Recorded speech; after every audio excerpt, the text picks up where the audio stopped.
Okay, welcome back once again to all my dear students. Myself Hitesh Patel from Love School of Science. આજે video number 9 જેમાં આપણે વાત કરીશું તમારી difficulty solution.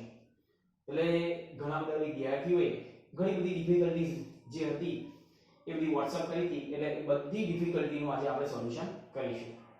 સૌપ્રથમ તો ઘણા બધા વિદ્યાર્થીઓને ભૌતિક રાશિ ખબર નથી.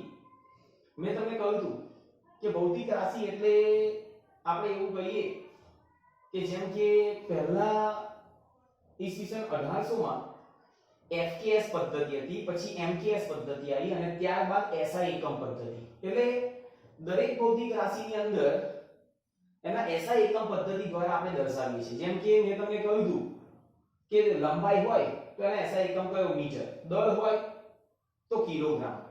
તાપમાન હોય તો કેલ્વિન. પદાર્થનો જથ્થો હોય તો મોલ. વિદ્યુત પ્રવાહ હોય તો એમ્પિયર અને જ્યોતની તીવ્રતા હોય તો કેન્ડેલા. આ અલગ અલગ ભૌતિક રાશિ હતી અને તેને લગતા એકમ હતા. પણ ઘણા બધા વિદ્યાર્થીઓને જે નથી ખબર પડતી એ આ કે સાહેબ કન્વર્ઝન કેવી રીતે કરવું. હવે દરેકનું ધ્યાન અહીંયા પ્રોપર કે કન્વર્ઝન કરવાનું હોય. ફરીથી એક વખત હું સમજાવું છું. પહેલા તો મેં તમને કહ્યું હતું કે આ તમારે યાદ રાખવું પડે, બરોબર, એની સંજ્ઞા સાથે. ઓકે, હવે ધ્યાન આપો કે દાખલા તરીકે મેં તમને એવું પૂછ્યું કે 0. દરેકનું ધ્યાન અહીંયા 0.001 મિલીગ્રામ ઇક્વલ્સ ટુ ખાલી જગ્યા કિલોગ્રામ, બરોબર. આવું એક પૂછેલું છે.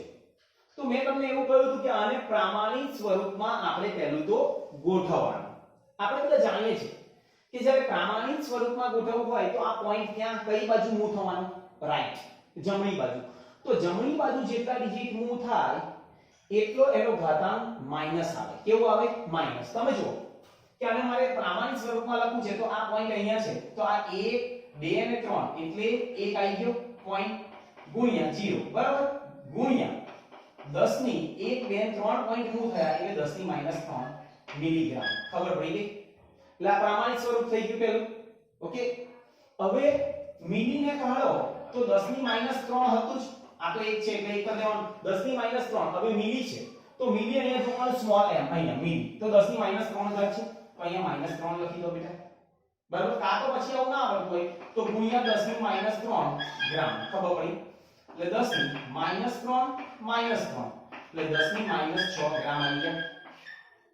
સમજાય છે? 10 ની માઈનસ પ્લસ, બરાબર. તો 10 ની -6 ગ્રામ.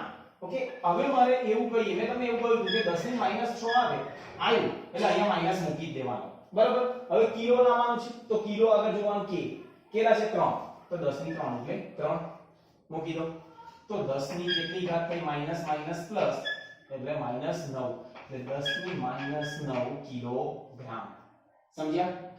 જેમ કે કોઈ પણ બીજો એક એક્ઝામ્પલ લઈએ. દાખલા તરીકે હું તમને એવું પૂછું કે 10 મેગાબાઇટ બરાબર ખાલી જગ્યા શું આવશે? ગીગાબાઇટ. ઓકે, કેપિટલ M એટલે મેગા અને સ્મોલ m એટલે મિલી, બરાબર છે. તો 10 છે તો એને 10 ની 1 ઘાત લખાય. યસ. હવે મેગાને કાઢવાનું છે તો મેગા આગળ જોઈ લો. ચાલો મેગા કાઢીએ એટલે શું આવશે? 10 ની 6. એટલે અહીંયા હું લખી 10 ની 6 અને 22. તો 10 ની 1 વત્તા 6 એટલે 7 બાઈટ થઈ ગયા, બરોબર છે. હવે બીજું છે 10 ની 7 બાઈટ. ઓકે, માઈનસ મૂકી દેવાનું. ગીગા. ચાલો જુઓ ગીગા આગળ શું છે? 10 ની 9 છે એટલે અહીંયા 9 મૂકી દો. તો અહીંયા કેટલા? 10. 9 માંથી 7 જાય એટલે 2 પણ -2 એટલે 10 ની -2 ઓર કરીને આપણે આવું પણ લખાય બેટા 0.01 ગીગાબાઇટ. જોઈ લેજો 10 ની -2 એટલે 0.01. ખબર પડી ગઈ? ક્લિયર? હજી એક્ઝામ્પલ લઈએ છે આપણે. તમે જો મેં તમને જે એક્ઝામ્પલ આપ્યા જેમાં આપણે પહેલો એક્ઝામ્પલ એવો હતો. ઘણા બધા વિદ્યાર્થીઓ કહ્યું કે સાહેબ એક્ઝામ્પલ સમજાવો. એક્ઝામ્પલ ફરીથી એક વખત સમજાવો. જો ધ્યાન આપજો. 1 કિલોમીટર બરાબર પહેલો એક્ઝામ્પલ એવો હતો કે 1 કિલોમીટર બરાબર ખાલી જગ્યા મિલીમીટર. બરાબર ઈઝી છે. 1 તો 1 ગુણ્યા 10 ની કિલો જાય, ચલો કિલો જાય કેટલા છે 3, 10 ની 3 અને મીટર. બરાબર 10 ની 3 પહેલા મેં તમને કહ્યું માઈનસ મૂકી દેવાનો, મિલી છે, મિલી લાવવાના છે, લાવવાના હોય -3 તો અહીંયા -3 થાય.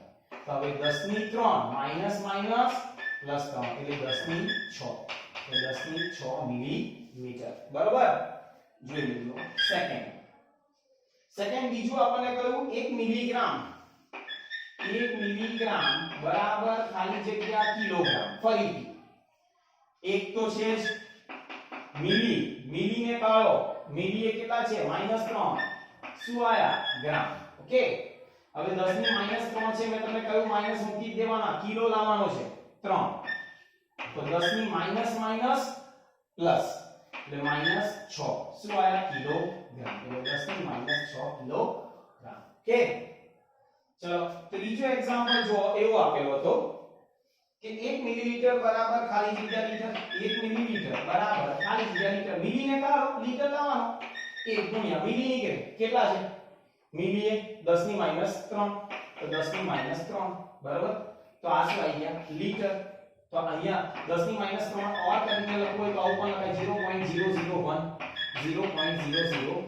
લીટર. બરાબર -3 છે કાતો પછી 0.001 પણ લખાય. ઓકે આ ખબર પડી ગઈ. ચાલો નેક્સ્ટ નંબર 4.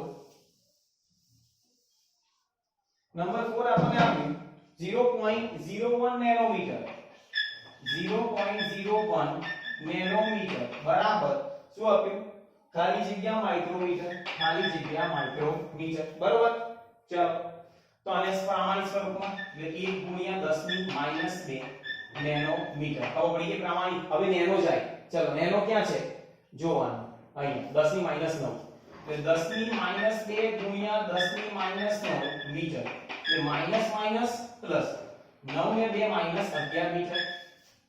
10 ની -11 માઈનસ માઇક્રો લાવવાનું છે, ચલો -6 એટલે -6. ખબર પડી ગઈ. તો 10 ની -11 minus minus plus 6 plus minus minus એટલે 10, 11 માંથી 6 જાય એટલે -5 એટલે 10 ની -5 માઇક્રોમીટર. ઓકે જોઈ લેજો એક વખત. છેલ્લું આપેલું છે એ તો આપણે જોઈ લીધું. બરાબર તો આવી રીતે આ ભૌતિક રાશિના કન્વર્ઝન આપણે કરવાના. પછી એક એક્ઝામ્પલ એવો પણ આપેલો હતો કે ભાઈ 343 કેલ્વિન તાપમાન બરાબર કેટલા ડિગ્રી ફેરનહીટ. બરાબર કા તો તમને એવું પૂછે, મેં તમને કહ્યું હતું બે સૂત્ર યાદ રાખો, ડિગ્રી ફેરનહીટ બરાબર 9/5 ડિગ્રી સેલ્સિયસ વત્તા 32 અને કેલ્વિન બરાબર ડિગ્રી સેલ્સિયસ વત્તા 273. આ બે સૂત્રો યાદ રાખો, એના ઉપરથી તાપમાન ના અલગ અલગ એકમ ધરાવતા આપણને તાપમાન એટલે કે ડિગ્રી સેલ્સિયસ કાં તો ડિગ્રી ફેરનહીટ કાં તો કેલ્વિન માં કન્વર્ટ કરી શકાય. ઓકે તો જોઈ લો. કોઈ તમને એવું કહ્યું હોય બેટા કે 25 ડિગ્રી સેલ્સિયસ બરાબર ખાલી જગ્યા ડિગ્રી ફેરનહીટ, તો ડિગ્રી ફેરનહીટ મારે શોધવાનું છે. તો અહીંયા ડિગ્રી ફેરનહીટ વાળું સૂત્ર મૂકી દો, 9/5 ગુણ્યા ડિગ્રી સેલ્સિયસ એટલે 25 વત્તા 32 પાઈ બાય 25 9 5 45 વત્તા 32 77 ડિગ્રી ફેરનહીટ. સમજી ગયા? કોઈ ડાઉટ? બરોબર તો આવી રીતે કન્વર્ઝન કરવાના બધા જ જોઈ લો એક વખત.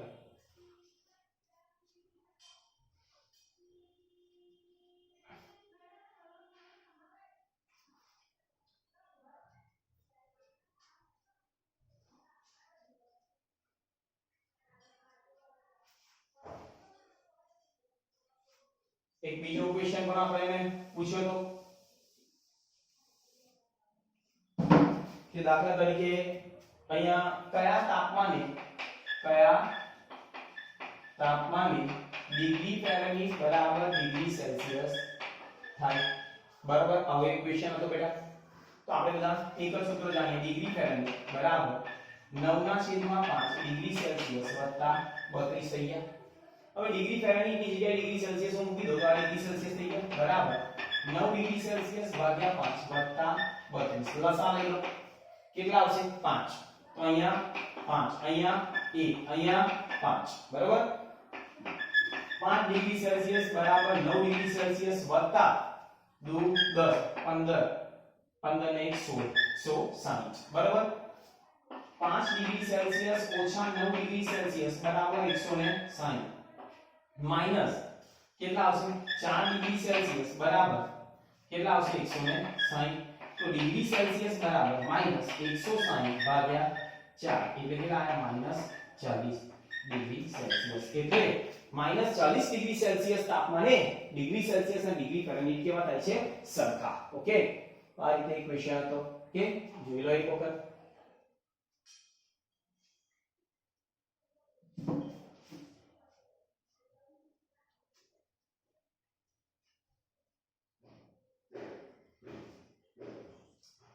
ચાલો આવી ગયો. ચાલો હવે નેક્સ્ટ બીજું આપણે એક્ઝામ્પલ લઈએ કે બીજો ક્વેશ્ચન એ કેવો આવ્યો વિડિયો નંબર 7 જેમાં સંયોજિત ભારના નિયમો બધા સર ફરીથી સમજાવો. ઓકે પહેલું તો સંયોજિત ભાર ક્યારે કે જ્યારે કોઈ પણ પ્રયોગશાળાની અંદર કોઈ પણ બે પદાર્થને મિશ્ર કરવામાં આવે તો એ અલગ અલગ નિયમોને આધારે તેનું આપણે વર્ગીકરણ કરી શકીએ. જેમ કે આપણે પહેલો નિયમ જોયો તમને ખબર હોય તો પહેલો નિયમ કયો નિયમ હતો તો દળ સંચય નો નિયમ. ચાલો સૌપ્રથમ દળ સંચયનો નિયમ કયા વૈજ્ઞાનિકે આપ્યો તો આપણને ખબર છે એન્ટોની લેવોઝિયર. બરાબર ધ્યાન આપજો. તેણે એવું કહ્યું નિયમ શું હતો કે દ્રવ્યનું સર્જન કે વિનાશ શક્ય નથી. અહીંયા લખ્યું દ્રવ્યનું સર્જન અથવા વિનાશ શક્ય નથી. બરાબર આ નિયમ હતો કે દ્રવ્યનું સર્જન કે વિનાશ થાય નહીં. કેવી રીતે તેને આ નિયમ આપ્યો કે દહન પ્રક્રિયાઓની તેને કાળજીપૂર્વક અભ્યાસ કર્યો. દહન એટલે કે કોઈ લાકડું આપણે બાંધીએ અને એનો અભ્યાસ તેને કર્યો અને એના ઉપરથી નક્કી કરવામાં આવ્યું કે અહીંયા શું કહ્યું કે દ્રવ્યનું સર્જન કે વિનાશ શક્ય નથી. હવે ધ્યાન આપો દાખલા તરીકે એનો મતલબ એવો થાય બેટા કે a b છે આ પ્રક્રિયા તો c મળ્યું તો આ 10 ગ્રામ હોય અને આ 10 ગ્રામ હોય તો નિપજ પણ કેટલી મળે 20 ગ્રામ. બેવનો સરવાળા જેટલી નિપજ મળે છે. આવું એક એક્ઝામ્પલ આપણે લઈએ. બરાબર આપણે બીજા એક્ઝામ્પલ પણ લીધા જેમ કે 1.5 ગ્રામ ઇથેનનું સંપૂર્ણ દહન થતા જો ધ્યાન આપજો 1.5 ગ્રામ ઇથેન એટલે કોઈ પણ આ એક્ઝામ્પલ લઈ જો નું સંપૂર્ણ દહન થતા 4.4 ગ્રામ કાર્બન ડાયોક્સાઇડ 4.4 ગ્રામ CO2 અને 2.7 ગ્રામ શું મળે છે તો H2O મળે. તો આ કઈ પ્રક્રિયા થઈ હશે ધ્યાન આપજો. આવું એક પૂછ્યું છે તો પહેલું તો કોનું દહન થયું એ સમજવાનું. ઇથેન એટલે C2H6 કોની હાજરીમાં દહન થાય ઓક્સિજન અને મળે છે શું કાર્બન ડાયોક્સાઇડ અને પાણી. અને આ એક પ્રક્રિયા થઈ રાસાયણિક પ્રક્રિયા. બરાબર હવે એને સંતુલિત કરવું છે તો સંતુલિત કેવી રીતે કરી શકાય તો આને 2 વડે ગુણો 2 દુને 4 એટલે આને 4 વડે ગુણો. હવે તમે જો હાઇડ્રોજન 6 દુને 12 એટલે આ 6 ને 8 8 ને 6 કેટલા થયા તો 14 એટલે આને કેટલા વડે ગુણો 7 વડે. જોઈ લો બેલેન્સ થઈ ગયું સંતુલિત થઈ ગયું.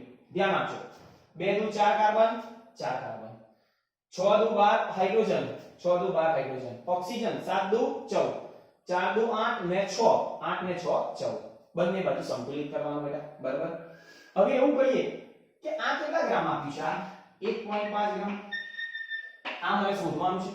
ચલો આ કેટલા છે 4.4 ગ્રામ અને આ 2.7 ગ્રામ. આમ તો જો આ નિયમને અનુસરે ને તો આ બેનો સરવાળો અને આનો સરવાળો પણ કેવો આવવો જોઈએ? સરખો. તો એનો મતલબ એવો થયો કયા નિયમને અનુસરે? દળ સંચયનો નિયમ. કારણ કે પ્રક્રિયક અને નિપજ ના દળનો સરવાળો કેવો હોય? સરખો. તો સૌપ્રથમ ચલો આનું વજન આપેલું છે બેટા, તો એના મોલ શોધો. ચલો તો મોલ બરાબર દળ ભાગ્યા અણુભાર. કોનો અણુભાર? આનો. તો અણુભાર શોધવો હોય તો કે શું થશે? ચલો દળ કેટલું છે? 1.5 ભાગ્યા અણુભાર એટલે 2 ગુણ્યા 12 વત્તા 6 ગુણ્યા 1 એટલે 1.5 12 24 ને 6 એટલે 30 બરાબર 15 1.5 ના છેદમાં 30. તો એનો જવાબ કેટલો આવે? 0.05 મોલ. તો આ કેટલા આવ્યા? 0.5 મોલ. કોના મોલ આયા? C2H6 ના. બરાબર. તો 2 મોલ C2H6 હોય તો 7 મોલ ઓક્સિજન જોઈએ. બરાબર. એવું લખાય કે 2 મોલ અહીંયા જો C2H6 બરાબર 7 મોલ શું જોઈએ? O2. આ ખબર પડે છે. તો આપણે કેટલા મોલ મળે? 0.05 મોલે કેટલા ઓક્સિજન જોઈશે? તો ઓક્સિજન ના મોલ ચલો કેટલા થશે? 0.05 ગુણ્યા 7 ભાગ્યા 2. ખબર છે? તો આને આપણે કેટલા મોલ થાય? તો 7 ના છેદમાં 40 મોલ. 7 ના છેદમાં 40 મોલ. કોના આયા? ઓક્સિજનના. હવે એનું દળ શોધો. ઓક્સિજન તો દળ મળી ગયું બેટા.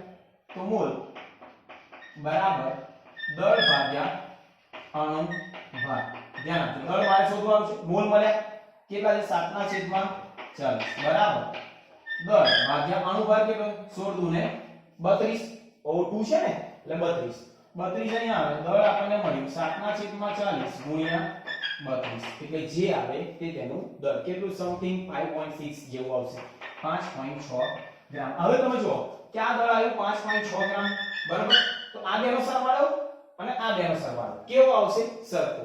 સરખો આવે એનો મતલબ એવો થાય કે કયા નિયમને અનુસરે છે? દળ સંચયના નિયમને.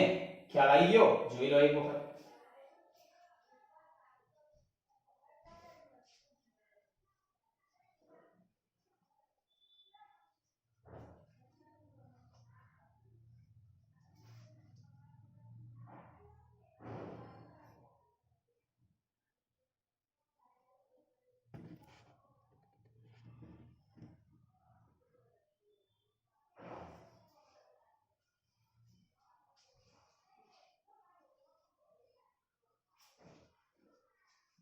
ચલો ક્લિયર.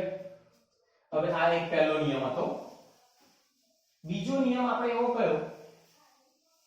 સેકન્ડ સંયોજિત ભારના નિયમમાં બીજો નિયમ કયો? તો નિશ્ચિત પ્રમાણનો નિયમ. કયો નિયમ? નિશ્ચિત પ્રમાણનો નિયમ.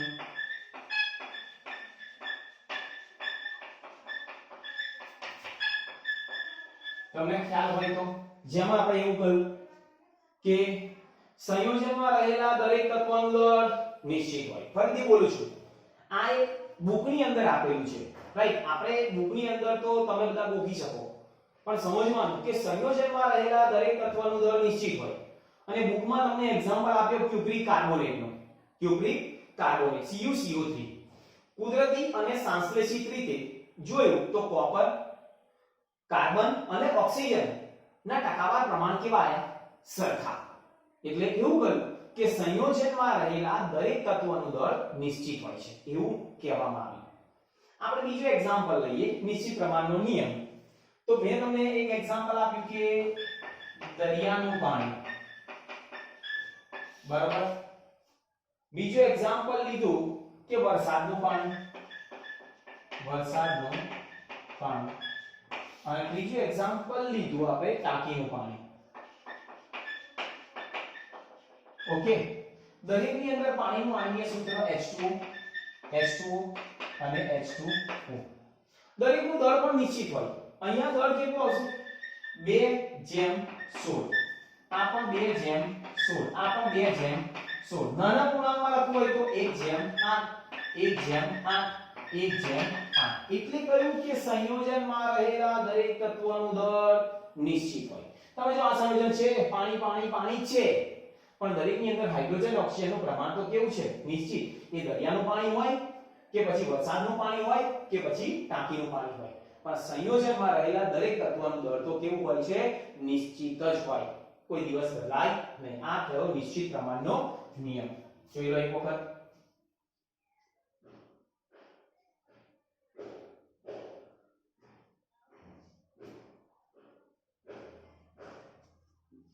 चलो नेक्स्ट આપણે જોઈએ કે ગુણક પ્રમાણનો નિયમ શેનો નિયમ બેટા ગુણક પ્રમાણનો નિયમ ધ્યાન આપજો ગુણક પ્રમાણનો નિયમ બરાબર એવું કહ્યું કે જ્યારે કોઈ પણ બે જુદા જુદા તત્વો એકબીજા સાથે સંયોજાય અને એક કરતા વધુ સંયોજન બનાવે જેમાં એક તત્વનું દળ નિશ્ચિત અને બીજા તત્વનું દળ નાની પૂર્ણાંક સંખ્યા દ્વારા દર્શાવવામાં આવે એક્ઝામ્પલ લઈએ એટલે આપણે સમજાશે કે દાખલા તરીકે હાઇડ્રોજન ગેસ અને ઓક્સિજન ગેસ એકબીજા સાથે સંયોજાયા તો આપણને શું મળ્યું H2O આપણને બાય 2 લઈ લીધું અને હાઇડ્રોજન ગેસ અને ઓક્સિજન ગેસ એકબીજા સાથે સંયોજાયા તો આપણને શું મળ્યું H2O બરાબર એટલે એવું કહ્યું કે જ્યારે કોઈ પણ બે તત્વો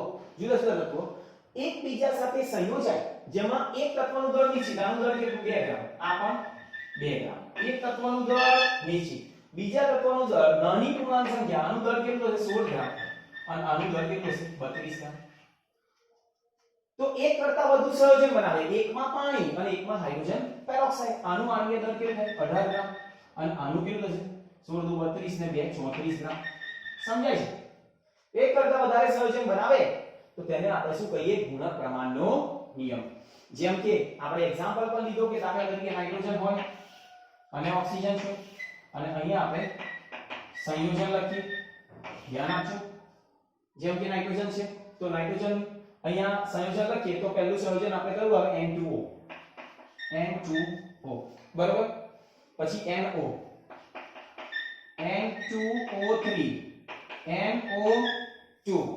N2O4 અને N2 એટલે NO2 અને N2O5 બરાબર પાંચ સંયોજન છે કે હવે તમે જો કે અહીંયા નાઇટ્રોજન દળ કેટલું બે નાઇટ્રોજન છે એટલે 14 દુ ને 28 તો ઓક્સિજન કેટલા છે 16 આમાં નાઇટ્રોજન એક પણ આ દળ નિશ્ચિત એટલે કે સરખું જ રાખવું છે 2 ગ્રામ છે એવી રીતે આને પણ સરખું રાખવું તો આને કેટલા વડે ગુણવા પડે 2 એટલે 28 ગ્રામ થઈ ગયું તો ઓક્સિજન કેટલા થઈ ગયા 16 દુ ને 32 અહીંયા પણ 2 છે એટલે 28 16 તરી તો આપણે એવું કહીએ 48 ચાલો અહીંયા 2 વડે ગુણવા પડે તો 2 28 થઈ ગયા 2 દુ 4 64 16 64 અને 2 છે જ એટલે કેટલા આવશે 28 અને અહીંયા કેટલા આવશે તો ગુણાકાર કરો એટલે 80 તમે જો એક તત્વનું દળ નિશ્ચિત અને બીજા તત્વનું દળ પૂર્ણાંક સંખ્યામાં દર્શાવવામાં આવે છે ખ્યાલ આવી ગયો તો એને આપણે કહેવાય ગુણક પ્રમાણનો નિયમ ઓકે જોઈ લો એક વખત એટલે ખ્યાલ આવે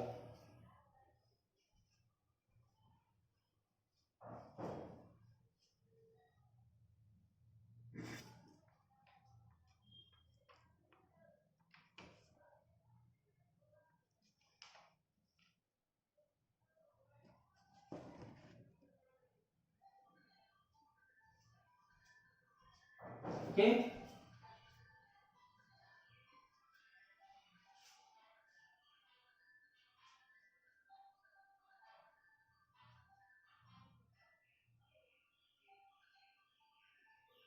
चलो क्लियर હવે આપણે વાત કરીએ કે ગેલ્યુસેકનો નિયમ શું કહ્યો કે નિયત તાપમાન અને દબાણે આપણે એવું કહીએ કે નિયત તાપમાન અને દબાણે તેના કોઈપણ વાયુરૂપ ઘટક તત્વ હોય પ્રક્રિયક અને નિપજ તેનું કદ આપણે એવું કહીએ જેમ કે પ્રક્રિયકનું કદ વધારવામાં આવે તો વાયુનું કદ પણ એટલે કે નિપજનું કદ પણ વધે જેમ કે એક એક્ઝામ્પલ લઈએ ચાલો ગેલ્યુસેકનો નિયમ એક્ઝામ્પલ થી સમજાશે સેકનો નિયમ બરાબર કોઈ પણ એક એક્ઝામ્પલ લઈએ કે H2 ગેસ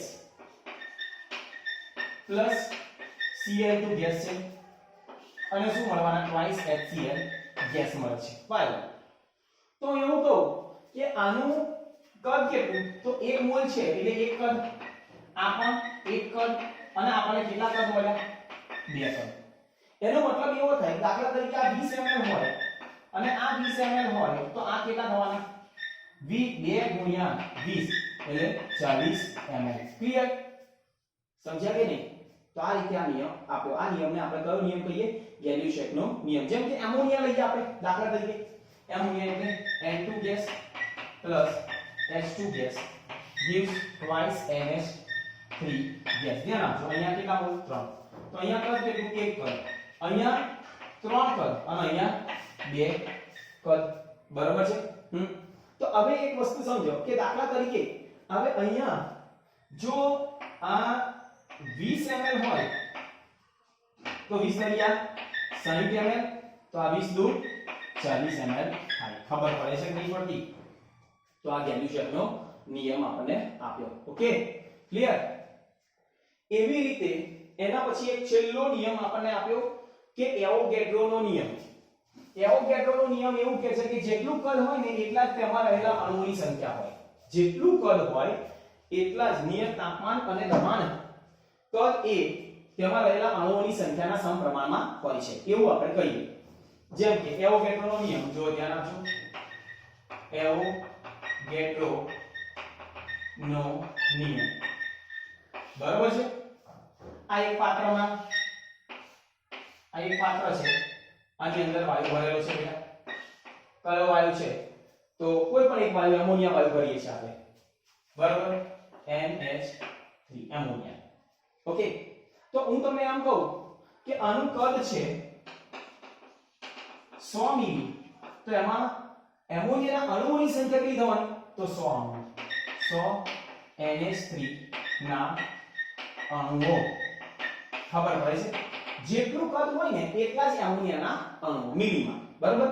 જેમ કે હું એવું કહું કે આની અંદર 100 મિલી મિથેન લીધો, તો તેમાં દાખલા તરીકે ભાઈ મિથેનના અણુઓ છે, મિથેનના અણુ. ધ્યાન આપજો. અને આવી રીતે હું 100 મિલી CO2 લઉં તો પણ એમાં ભાઈ મિથેન, ભાઈ CO2 ના અણુઓ આવે. પણ જો હું એવું કરું, અહીંયા 50 ml CO2 લઉં તો અહીંયા શું આવે? ભાઈના છેદમાં 2 CO2 ના અણુ. ક્યાં કે આ કદ કેવું થઈ ગયું? અડધું. તો અણુઓ પણ અડધા. બરાબર? તો આ નિયમ કોણે આપ્યો બેટા? એવોગેડ્રોનો નિયમ, કે ભાઈ પાત્રનું કદ જેટલું હોય ને એટલા જ એની અંદર અણુઓ હોય. ઓકે, તો જોઈ લો, અહીંયા આ બધા જ નિયમો આપણે કહીએ કે રાસાયણિક સંયોગીકરણના નિયમો. કે અહીંયા કમ્પ્લીટ થયા.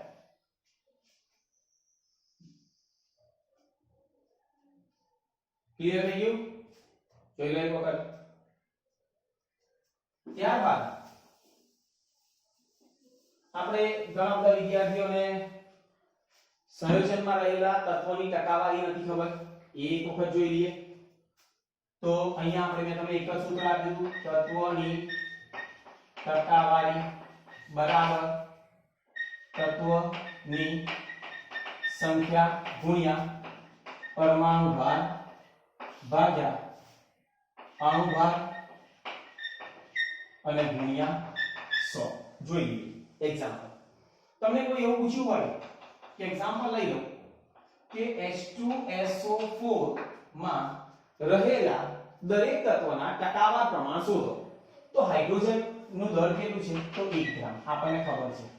સલ્ફર એટલે 32 ગ્રામ અને ઓક્સિજન એટલે 16 ગ્રામ. બરોબર છે? આ દર આપણે યાદ રાખવું પડે. અદરવાઇઝ એક્ઝામ ની અંદર પણ આપેલું હોય છે. તો ચલો, તત્વોની ટકાવારી એટલે હાઇડ્રોજન તત્વની ટકાવારી બરાબર હાઇડ્રોજનની સંખ્યા કેટલી? 2 ગુણ્યા પરમાણુ ભાર, હાઇડ્રોજનનો કેટલો? 1 ભાગ્યા અણુ ભાર. કોનો અણુ ભાર? H2SO4. તો અણુ ભાર શોધો. કોનો? H2SO4 નો શોધવાનો. આવડતું હોવું જોઈએ. 2 ગુણ્યા હાઇડ્રોજન વત્તા 1 ગુણ્યા સલ્ફર વત્તા 4 ગુણ્યા ઓક્સિજન. બરોબર? હાઇડ્રોજન નો કેટલો? 1. સલ્ફર નો કેટલો બેટા? 32. ઓક્સિજન નો કેટલો? તો 16 પરમાણુ ભાર 2 + 32 + 64 એટલે 98 ગ્રામ પ્રતિ મોલ. આ શું આવે? અણુભાર. તો અહીંયા 98 મૂકી દો અને ગુણ્યા શું આવશે? 100. જે જવાબ આવે તે. બરાબર? પછી સલ્ફર તત્વના ટકા. ચલો સલ્ફર કેટલા છે? 1. એનું દળ કેટલું છે? 32 ભાગ્યા 98 ગુણ્યા 100. જે જવાબ આવે તે. અને પછી ઓક્સિજન તત્વના ટકા એટલે ઓક્સિજન કેટલા છે? તો 4 ગુણ્યા દળ 100 ભાગ્યા 98 ગુણ્યા 100. જે જવાબ આવે. ટોટલ ટકાવાર પ્રમાણ કેટલું થવું જોઈએ? 100. જોઈએ. બરાબર? આ સૂત્ર છે એની ઉપરથી કિંમતો મૂકવાની છે. કે ચલો એક વખત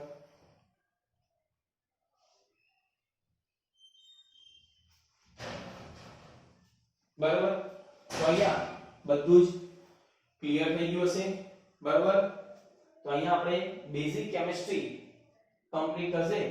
હજી એક પોઈન્ટ આપણે બાકી રહ્યો, પણ એ નેક્સ્ટ ટાઈમ આપણે જ્યારે આવીશું આફ્ટર 1 વીક ત્યારે આપણે એ પોઈન્ટ ડિસ્કસ કરીશું. મોસ્ટ ઇમ્પોર્ટન્ટ છે સાંદ્રતા વિશે, કે સાંદ્રતા આપણે કેવી રીતે શોધવી, તેના એકમો, અલગ અલગ એકમો. બધા પોઈન્ટમાં ખાલી એક પોઈન્ટ થોડો કોમ્પ્લિકેટેડ હતો કે સંયોજિત ભારનો નિયમ. બાકી બધા જ એકદમ ઈઝી, રાઈટ?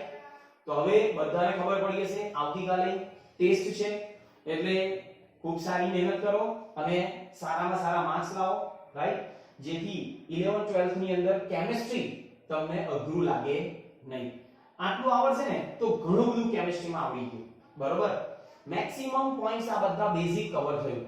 ઓકે? તો ધ્યાનથી બધા જ પોઈન્ટ એક વખત ફરીથી રીડ કરો. બરોબર? ઓકે? તો બેસ્ટ ઓફ લક.